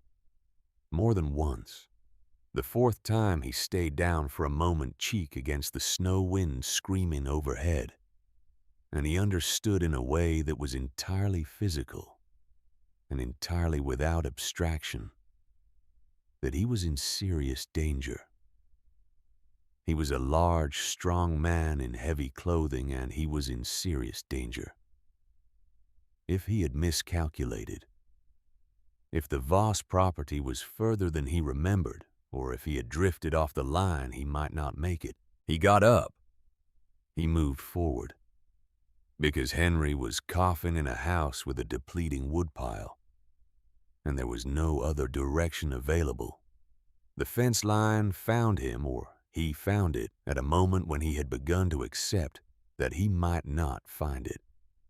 His outstretched hand struck the wire with a force that numbed his fingers, and he grabbed it and held it and followed it hand over hand toward where the barn had to be. The barn door was on the latch but not locked. He fell through it into the relative calm of the interior relative because the wind still found its way through the barn seams. But it was reduced to something that could be called wind rather than annihilation. He lay on the barn floor for a moment and breathed. And the breathing was difficult because his chest had gone tight with cold and exertion. And he allowed himself 30 seconds of stillness before he raised his head. The stone slab. He crawled to it on his hands and knees, which he recognized as an indignity and did not care about. He found the edge of the slab and pressed his palm against it. The warmth was there, immediate, steady, impossible under the circumstances, and absolutely real. He pounded on the slab with his fist. 3 blows hard. His frozen hand barely felt them. He heard something below movement, the soft sound of boots on stone. Then a scraping as the slab shifted. The warmth came up in a wave, the warmth of 62 degrees, meeting the near zero of the barn. And in the wave was something else, something he had not anticipated, something that entered him through a sense he had not expected to be implicated in this moment. Bread. The smell of bread, fresh baked, the specific warm yeast and crust smell of bread that has just come out of heat. Bread that someone has made in the past few hours. Bread that exists because someone is alive and comfortable enough to bake. Elsa's face appeared in the opening below him. She was looking up at him with an expression that he would remember for the rest of his life. Not triumph, not vindication, not the satisfaction of a person whose position has been proved correct. Simply surprise. And below the surprise, immediate practical assessment. She looked at his frost-rimed beard, his eyes red from wind, his hands which were shaking with cold. So severe it had moved past, shaking into something more fundamental. And she said with the calm of a person who has already decided what the situation requires, "Come down."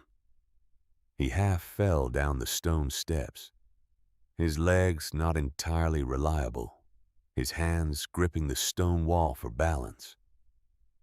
The temperature change happened over 6 steps, from the near zero of the barn to the 62 degrees of the cellar. And it was so sudden and so total that his body did not know how to respond to it, could not process it as real. He stood on the warm stone floor of the cellar and shook not from cold now, but from the shock of its cessation. The room was everything he had seen in November, but occupied now. The bed was made, but obviously slept in the indentation of her body still in the mattress. The shelf held its jars and tins. On the small spirit stove in the corner, a covered pot sat cooling. And on the flat stone she used as a table a loaf of bread, round and dark crusted steam still rising from it in the lantern light. He looked at the bread. He could not look away from it. He was a man who had spent the past several hours moving through a world that was trying to kill him.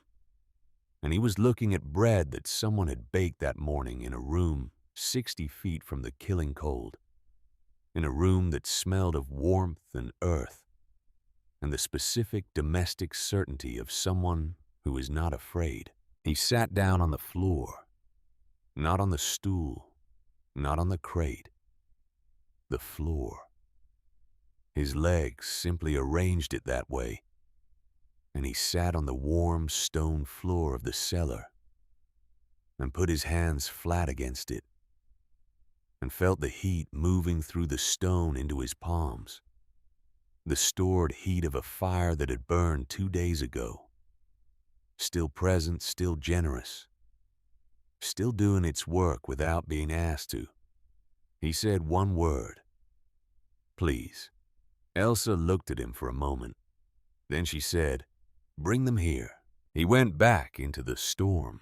Margaret had seen him go out with the rope and had understood something addressed Henry in everything available and had put together a bundle of the things she would need and the things the boy would need. And she had them ready when Hatch came through the door.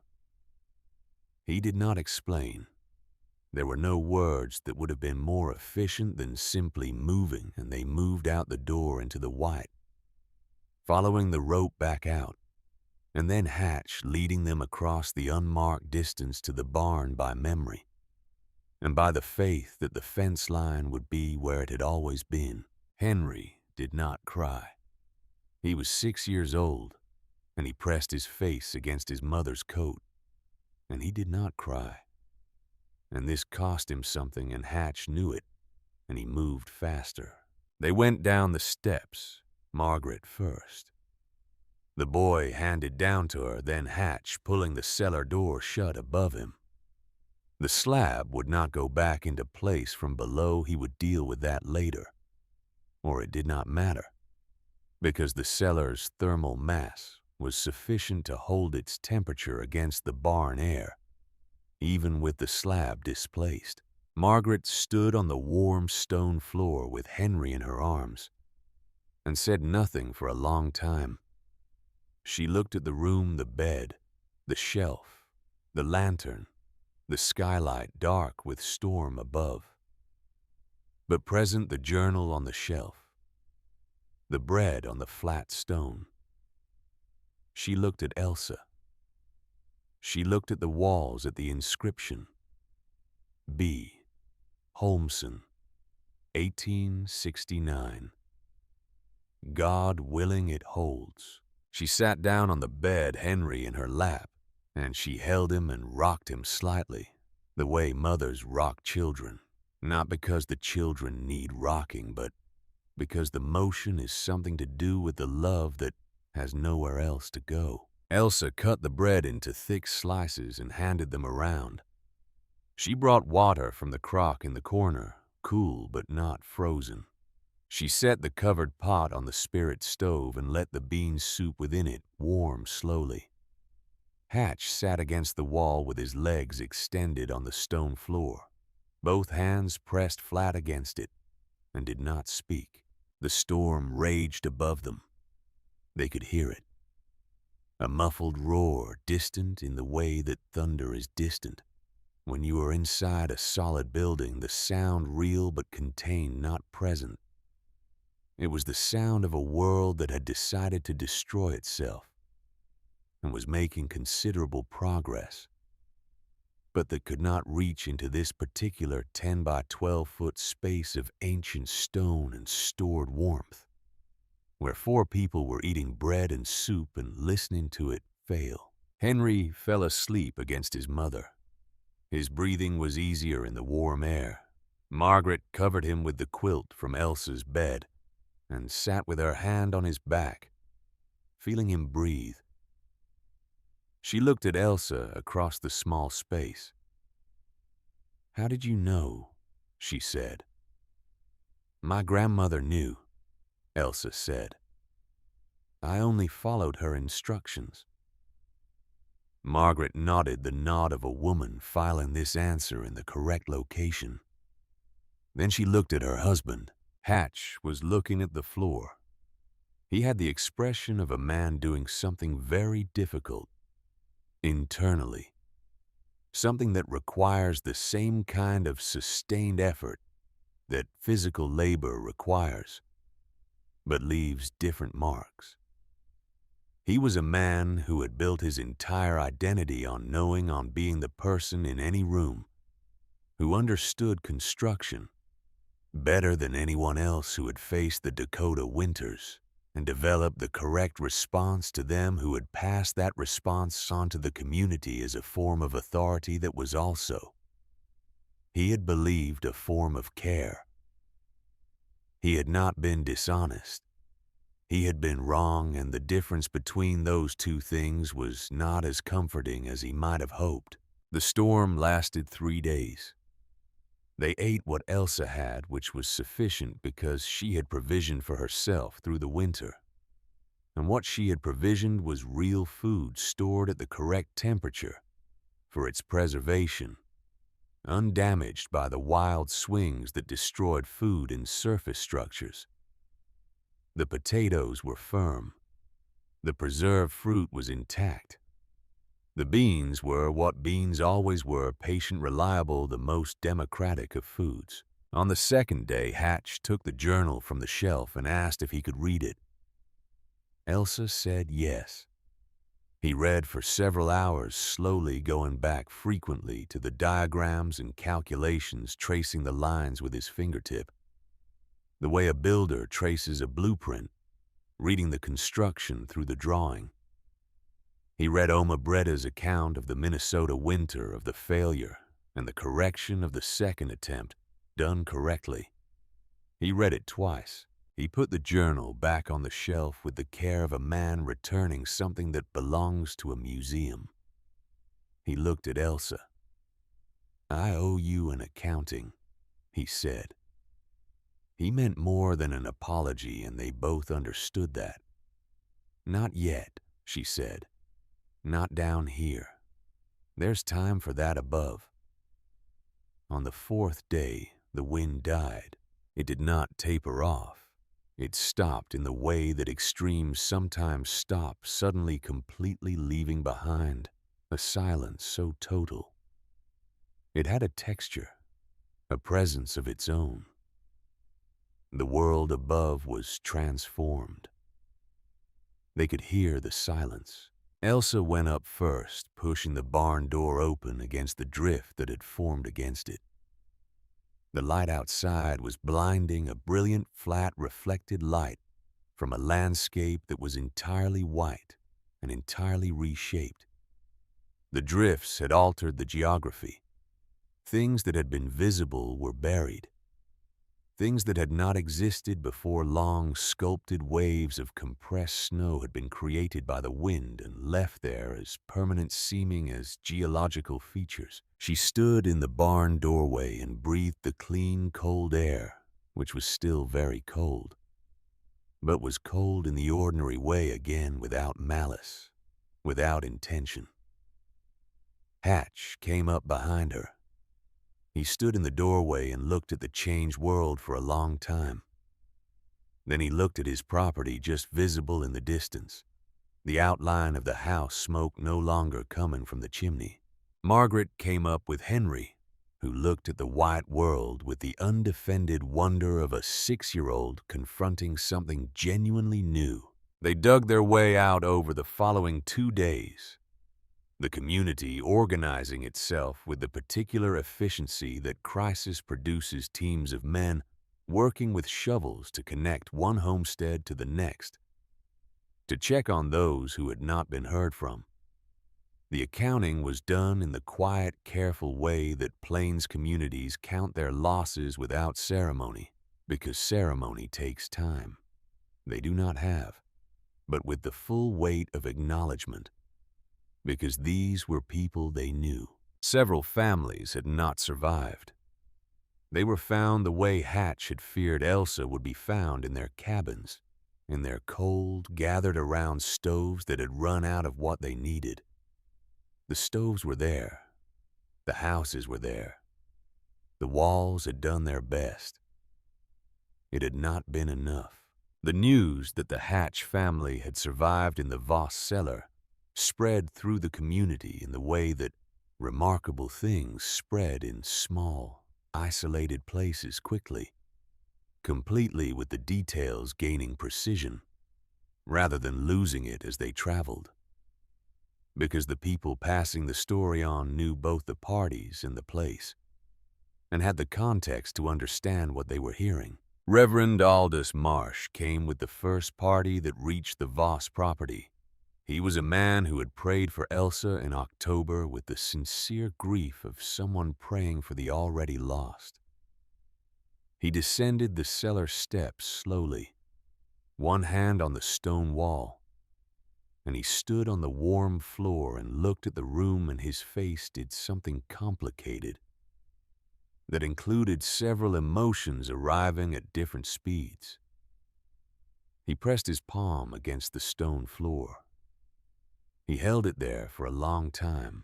He looked at the inscription on the wall. He looked at the skylight, which was showing a square of the pale winter sky above, close and real. He looked at Elsa. "Forgive me, child," he said. It was simple. It was everything. "You saw what you knew," she said. "We all do." Marta Jensen came the following day. She looked at the skylight at her husband's window glass, set in the frame at its precise angle, doing what Elsa had told her it would do. And she smiled. It was the smile of a woman who gave something away without knowing what it would become, and has learned what it became. She and Elsa stood in the barn together for a while, without speaking the way women who understand each other sometimes do not need to. The community meeting was held in the schoolhouse 10 days after the storm ended, when the roads were passable, and most of the survivors had had time to begin processing what had happened. Cornelius Hatch stood before the assembled homesteaders hat in hand, in the specific posture of a man who has prepared what he will say and is committed to saying all of it. He did not apologize in the soft, general way of someone performing remorse. He spoke like the builder he was. He explained what his system had done and why it had failed. Not because it was poorly built, but because the design philosophy was wrong. He explained the thermal dynamics the way a conventional structure. Hemorrhages heat the mathematical reality that the more ferocious the cold, the more impossible the equation becomes. He explained what he had felt in the cellar, the stone floor, the stored warmth, the absence of wind. He explained what a cord and a half meant against 7 cords, and what that difference meant for the families who ran out of wood before the storm ended. He said, "We have been fighting the wrong battle. We built our homes in the teeth of the wind when the earth was offering us something else." Mrs. Voss and her grandmother before her, and the woman who built that cellar before both of them, understood what none of us were willing to consider. The cold does not have to be defeated. It only has to be avoided. He reached into his coat and produced the note on the Voss property, the debt document, the instrument of Elsa's potential dispossession. He held it up so the room could see it. Then he folded it twice and tore it. He set the pieces on the table in front of him. The debt is forgiven. The land is Mrs. Voss's clear and free. In the silence that followed, Marta Jensen began to clap. Not enthusiastically, not dramatically. Just her 2 hands steady and certain the way she did everything. After a moment, others joined. Elsa sat in the second row and did not stand and did not speak. She had given Hatch permission to tell the story because the story needed to be told, and he was the right person to tell it. He was the one they had believed, which meant he was the one whose change of mind would move them. She had no desire to perform her own vindication. She had simply done a thing and the thing had worked, and now she was interested in what came next. What came next was work. The men who came to her farm that winter came with questions, not pity. They came with hats in hands and specific technical questions about depths and stone selection, and the angle of the glass, and the dimensions of the stone platform for the rendering pot. They brought paper and pencils and took notes. Some brought their sons, because they understood that what they were learning was not just for themselves, but for whoever came after them on this land. Elsa taught them from the journal, but she did not teach them only from the journal. She taught them from her own experience from the 3 days she had spent relaying a stone floor she had laid incorrectly from the hour she had spent clearing a ventilation flue by feel alone. From the moment she had first felt the cellar temperature hold at 62 degrees while 12 below zero existed 12 feet above her, she taught them the theory, and she taught them the corrections, and she taught them the part that the theory does not fully capture, which is that there is a moment in building any of these systems where you have to trust the process before the process has proved itself, and that trust is a skill that can be learned. In the spring, when the snow retreated and the land began its slow reassertion of color and possibility, the first new construction in the county reflected what had been learned. Not dramatically, the surface structures still stood because people still needed them, but they sat lower and their cellars were deeper, and the south-facing windows were larger and angled more deliberately to the winter sun. Wood piles were smaller and the wood in them was supplementary rather than essential. Hatch oversaw the design of these modifications working from Oma Britta's journal, which Elsa had agreed to let him copy every page, every diagram, every margin note, and from the additional understanding he had developed in 3 days, sitting on a warm stone floor, thinking about everything he had gotten wrong. He did this work with the specific dedication of a man who has been given an opportunity to correct a significant error and understands that the opportunity is not infinite. On an afternoon in early April, when the light had finally achieved the quality of genuine warmth, and the mud of the thaw was everywhere and insistent, Elsa sat at the table in her cabin, habitable again. Now she had spent February recalking and improving it with some of what she had learned, and opened the journal to the last blank page. She held the pen for a moment. She had thought about what she wanted to write.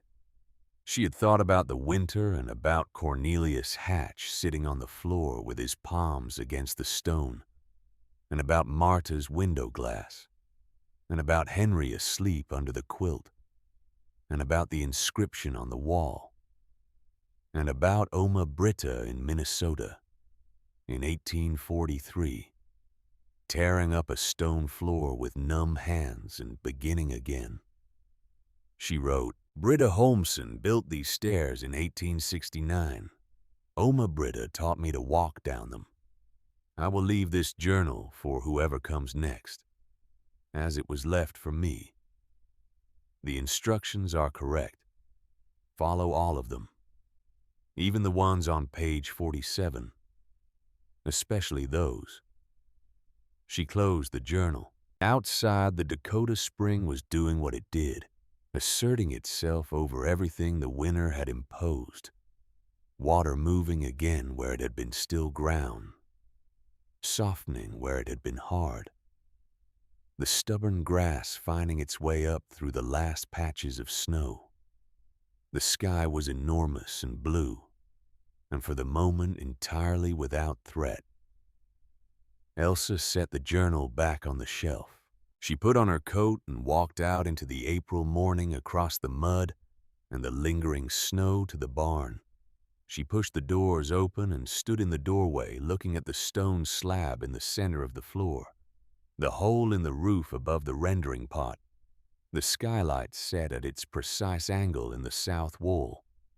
The cellar below was still a few degrees warmer than the surface and would be for another month or so, the thermal mass releasing its last reserves of stored winter heat. She pressed her palm flat against the stone slab. Still warm, still holding. She straightened up. She looked at the inscription above the skylight where she had carved it herself in February, the letters, careful and deliberate, each one cut with patience into the fresh wood of the frame. Evos, 1888. No further words. The date was enough. It said someone was here. Someone built this. Someone trusted the earth, and the earth kept faith. She walked back out into the morning. The land around her was her own, clear and free, as Hatch had said. The fields were her own. The barn was her own. The cellar beneath it, and the warmth it had held, and the lives that warmth had saved were her own. Not to keep. To pass on. The year ahead would bring its work, and the year after that would bring more. There were fields to plant and a cabin to properly finish, and a community of people who were learning slowly, as communities do, with the resistance and the acceptance arriving in no predictable order. That the oldest wisdom is often the most reliable, and that what has been proven against the hardest possible standard is worth more than any theory built in comfortable conditions. She knew all of this. She had known it in some form since she stood in the cellar in October with a pickaxe in her hands and the journal open to the page her grandmother had written. In a different winter, in a different state, in the same specific emergency of a woman who needed to be warm and was willing to do the work to make it possible. The morning was bright. The mud was deep. The grass was coming. Elsa Voss walked toward her fields,